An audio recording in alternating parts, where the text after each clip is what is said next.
And now, from the CFTK TV studios, this is Open Connection with your host, Robert Pictou.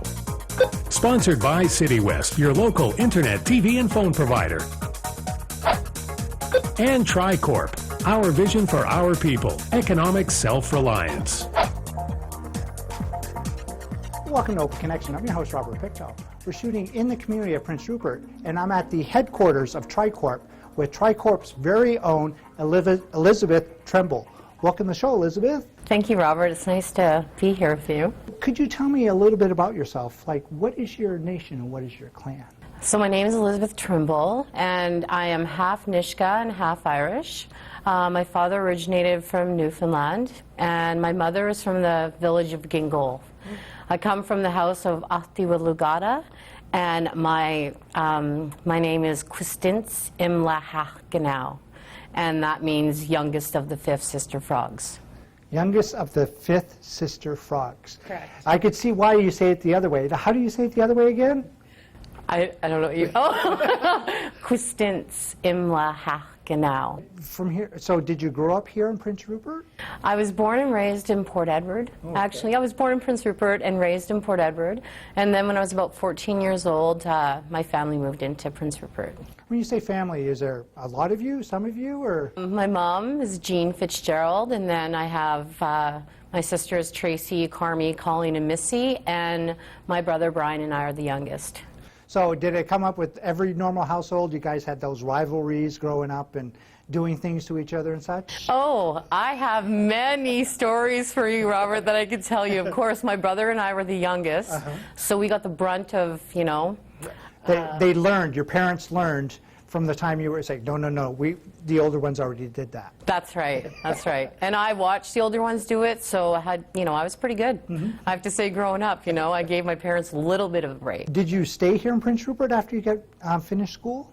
Yes, I stayed here. I'm a Rupertite, born and raised. I have two beautiful sons. Braden's going to be 19 in September, and Edward is 10. Do many jobs when you first got out of high school, or? I did, for sure. I waitressed, I was a cashier. That was for a number of years, and then after that, I went back and finished college, and I went on to work for the Notary Public as her legal secretary, and then that led me to the Friendship House, where I worked for a youth program, and then from there I came to I'm at TRICORP, and I run the BladeRunners program and the FNICCI program. Oh, okay. Now, you mentioned that you were over at the Prince Rupert Friendship Center running a youth program. Yes. Did you find that, how did you find that program there, you working there with the youth? I found it very, very rewarding. It was great to connect with the youth in such a way and assist them, and I was trying to help them with their resumes and finding jobs and things like that. So I really concentrated on helping them, see what they could do, what they wanted to do, their self-worth, and then I would help them build resumes and try and get them jobs from there and give them life skills at the same time. Have you bumped into any of them since they've been through the program there? I did that. Yeah, I have, and they're doing good. Some of them have families and they're doing well, and others I see, around the community. They're working in different retail sectors and stuff like that, and they're doing a lot of different things. Does that give you a sense of accomplishment, that when you see someone that you helped actually out there doing what they love to do? Oh, for sure, Robert. Yeah, it's very rewarding helping people, get careers and jobs and things like that. It is. It's a nice feeling. You're running a unique program. It's called BladeRunners. Could you tell me a little bit about that? The BladeRunners program actually originated in Vancouver in 1996. A man by the name of Jim Green, God rest his soul, when the GM place was being built, he went down to the east side of Hastings and got Vancouverites from there, took them, put them through certified training, life skills, and then they went on to build GM Place. Oh, wow. Yeah. So the program became very famous down there. Well, I mean, it just was very successful, and then it spread all over the lower mainland, and now it's up here in the north and in Vancouver Island. And the only place it isn't in is northeastern BC. How did you become involved in it here? With TRICORP, when I applied here, we spoke about, Jackie Ridley. She's our Chief Operating Officer. She told me about the FNICCI program and the BladeRunner program. And I mean, when I worked at the Friendship House, I was running Planet Youth. And there was the BladeRunner program was happening. It was being coordinated by a different individual. And I used to sit there and dream that I wanted to run that BladeRunner program because it was so amazing what the certified training and life skills and the culture component, like what it was doing. I had different limitations in the Planet Youth program, right? I didn't have these great options that the BladeRunner program offers to youth. Open Connection will be right back after these messages.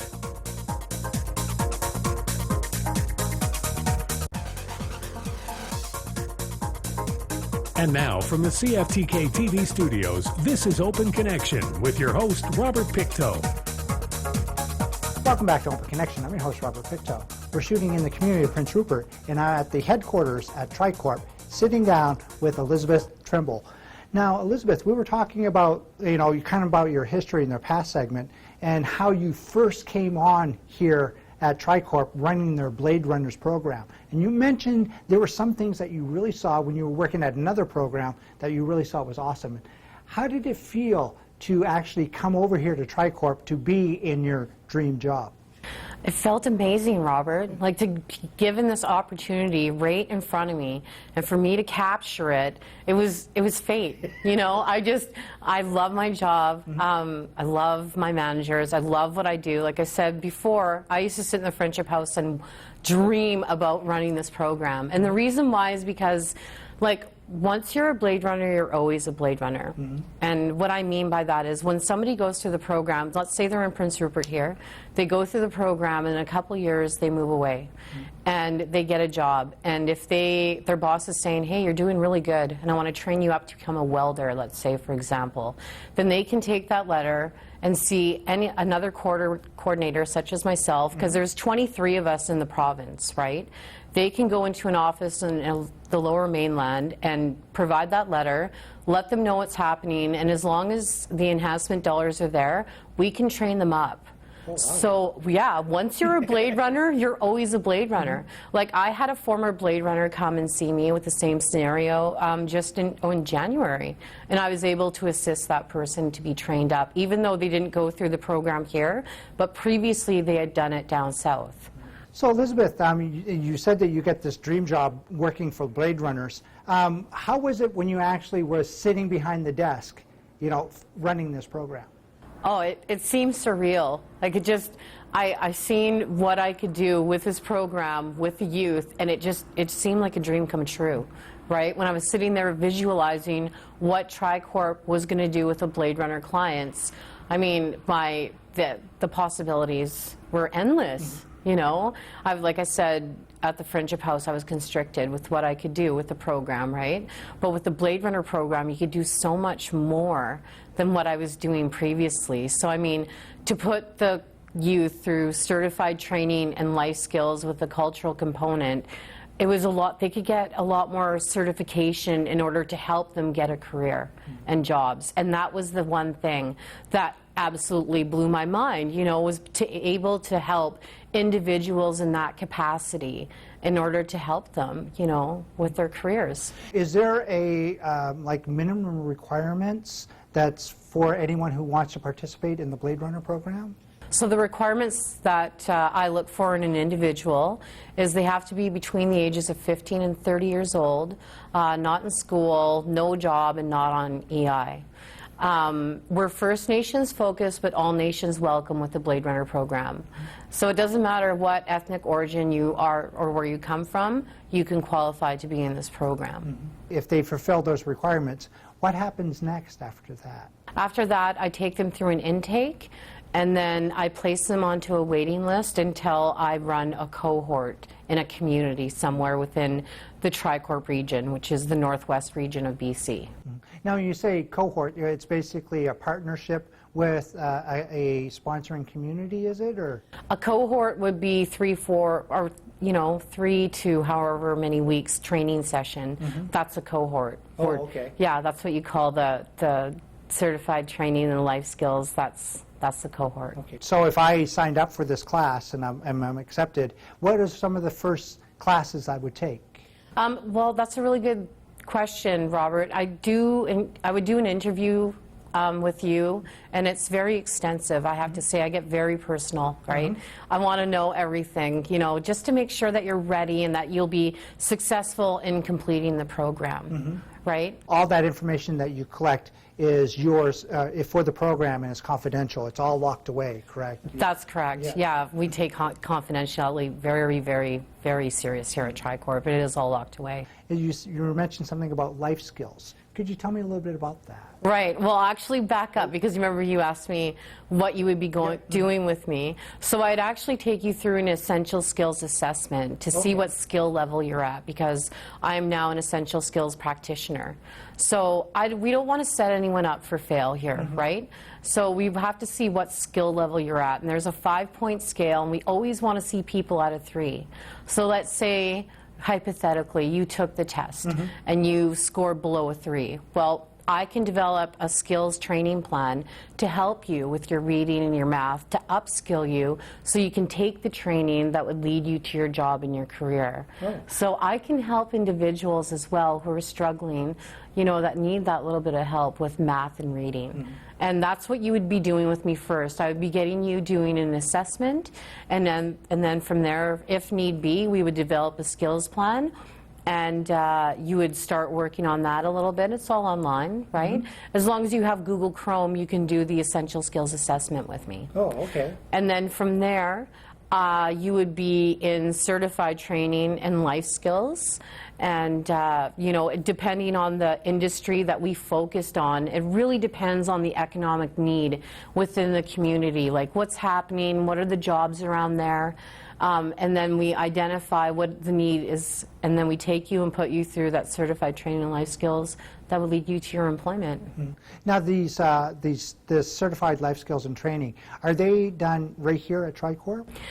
No, they're done in different communities that we've delivered it. It depends on where I'm running the programs. I've partnered up with Kane Safety Group, Trevor Murdoch. He is an amazing trainer, really, really great with delivering the certified training and life skills. You know, he has a passion for the youth, and I really, really respect him for it. And we've made a really good partnership, and we've done a lot of good things with youth.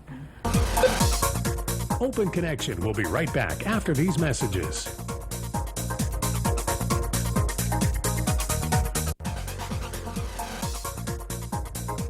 And now, from the CFTK TV studios, this is Open Connection with your host, Robert Pictou. Welcome back to Open Connection. I'm your host, Robert Pictou. We're shooting in the community of Prince Rupert, and I'm at TRICORP's headquarters speaking with BladeRunner, Elizabeth Trimble. Now, Elizabeth, we were talking about BladeRunner and the program and how great it is, but you said you've been doing this, if I remember correctly, for about 2.5 years. Could you tell me how BladeRunner is now to how it was when you first started? Sure. How about I'll do it from when I first started to now? Yeah. Okay, so when I first started to run the BladeRunners, it was, I mean, I was running in every direction. I was recruiting, I was finding all these different trainers, we did great work together, I was developing calendars, training plans, finding out the economic need. It was, you know, there was a lot going on, a lot of exciting things happening. I was just learning the processes, how to get the kids motivated, how to get them to stay in there, how to reach them. From that first cohort that I run, I tell you, that was quite the experience. Oh, yeah. Huge learning experience, right? Compared to now, 2.5 years later, I have to give a lot of my gratitude to my CEO, Frank Parnell. You know, for the 2.5 years, Frank has guided me so well in delivering this program to where it is today. He always picked up and sensed on, you know, the areas where I'd be flustered or confused or fluttered. He would bring me in. Every time Frank calls me in his office and I leave his office, I learn something. And I like that because he's great with people. He knows that there's a need. You know, we here at TRICORP, you know, he says the motto here at TRICORP is we don't say no to anybody. When that means we do whatever we can within our means to help people with their careers or their business loan, their entrepreneurs, whatever their need may be. Frank said, you know, everybody that comes through the store makes a phone call, they count. And he helped me. He always says, you know, Elizabeth, we always got to do what we can for the individuals that come in here for TRICORP to help them, you know, reach economic self-reliance. He has been an inspiration.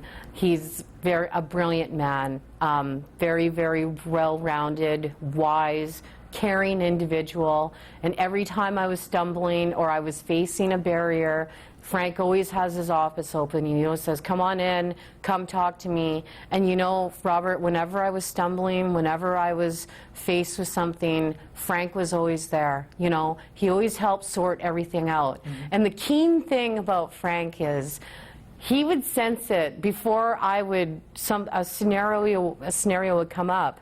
He would sense it. He'd call me in his office, we'd have a meeting, I would leave, and I would be clear.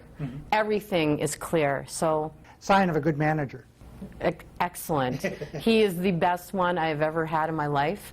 Him and Jackie have supported me in so many ways, and they really helped shape and mold me into delivering this program to effectively help youth today. So I have to give a big thank you to Frank and Jackie for the knowledge and the guidance and the support that they have given me to help give to the youth in the Northwest region here, Robert.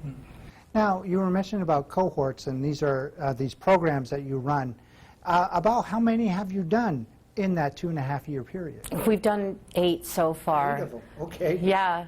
So that first one you did, it sounded like you were kind of all over the place trying to make sure everything, trying to do your best for the communities? Yes, that's right. I was all over the map, right? I'm just going here and there and everywhere and just learning the process, developing. You know, Jackie was very close with me, you know, right at my side, that first one, making sure that we had all our, you know, bases covered, that the youth was getting the training that they needed to. And, you know, it was a big, huge learning experience, that first one. Now, that first one you did, have you bumped into any of the graduates from that program? Oh, I have. Yeah. They're doing amazing what they've done, you know, like to see them now when they go into their first entry-level careers. I see some of them now, and they are doing unbelievable stuff, you know, and they always stop me and they're like, hey, this is what's going on. And I love hearing about them, you know. I'm always there trying to assist them to the best of my ability in whatever they're doing. And I'm telling you, it blows my mind to where they are now. From that first time when they come to, you know, do the intake with me, and they're all nervous and scared, to where they graduate the program. I mean, the transformation is unbelievable. Seeing that, just helping them with their self-worth, them realizing it's all within them, right? Everybody has self-worth. Right, Robert? Everybody has a purpose.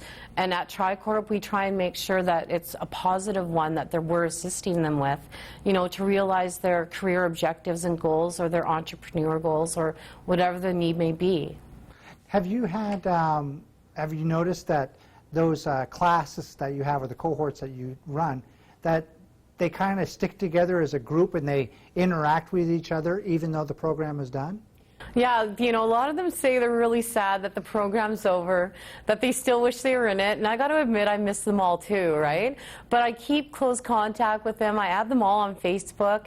You know, I tell them, hey, let me know if you need anything. I'll be there, and I'll do whatever I can to help you out. And, you know, sometimes I get a message at 11 o'clock at night or midnight or 1, 2, 3 in the morning. It's like, hey, you know, I'm an old woman here and I'm sleeping, but I will get to you in the morning.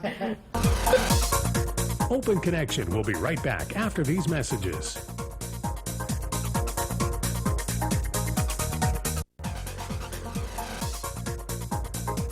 And now, from the CFTK TV studios, this is Open Connection with your host, Robert Pictou. Welcome back to Open Connection. I'm your host, Robert Pictou. We're shooting in the community of Prince Rupert, and I'm at TRICORP's headquarters speaking with BladeRunner Elizabeth Trimble. Now, Elizabeth, we talked about the BladeRunner program and how great it's been, but, you know, we haven't talked about, if someone's watching this, how do they get a hold of you? That's a good question, Robert, because they can visit our website at www.tricorp.ca, and on the personnel on the left-hand side, you'll click personnel, and then you'll see my picture on the bottom. Email me. That is probably the best way. You could go on Facebook and find me under Elizabeth Trimble. Call the office at 250-624-3535 or 1-800-665-3201. I'm at extension 238. But definitely, I would definitely say email me. Yeah. You know, that's the most effective way, because our area is vast, right? And some community members are up in the Taku River Tlingit area in Atlin. So, I mean, if they're up there and they want to contact me, best way is email. Mm-hmm. Now, and are you getting ready for doing another program here soon? Yes. Right now we have tentative plans to work with Skidegate. So we're going to be in there. We're focusing on forestry. I'm really excited about going over there. It's beautiful over there. Are you going to be meeting in like a school or a community hall, or where's the classes happening? Normally when I go into different communities, Robert, you know, they have a building there, a training facility. They have some sort, might be a youth facility. One was a beautiful boardroom in Gitluck Damics. I mean, I wish I was sitting there with them, you know, getting that training. It was gorgeous. Another time it was an old library.